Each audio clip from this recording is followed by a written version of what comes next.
keluar karoseri Morodadi nih ANS. Udah siap-siap nih akan diberangkatin.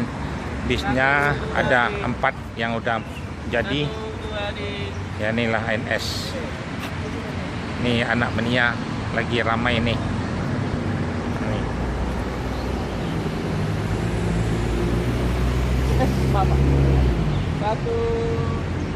ANS yang terbaru single class akan diberangkatkan ini hari.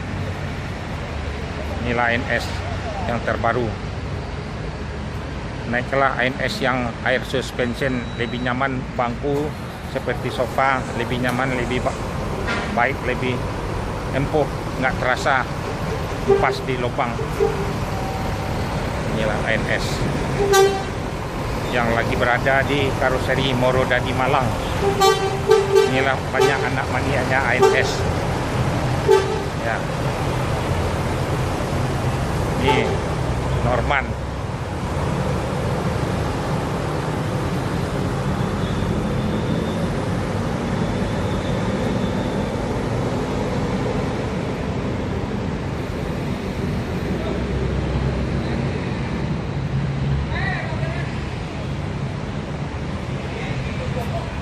ANS yang terbaru, yang keren, lebih tempat duduk penumpang lebih nyaman, pemandangan untuk ke depannya nampak jalan lebih luas, lebih luasa, jadi nggak pusing penumpangnya, lebih senang lah.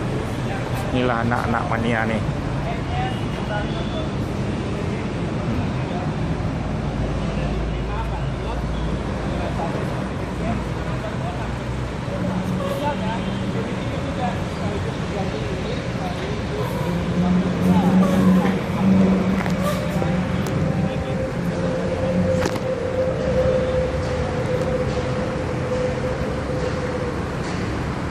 ANS yang paling tercepat memang diperintahkan sampai di Padang lebih awal, always yang duluan.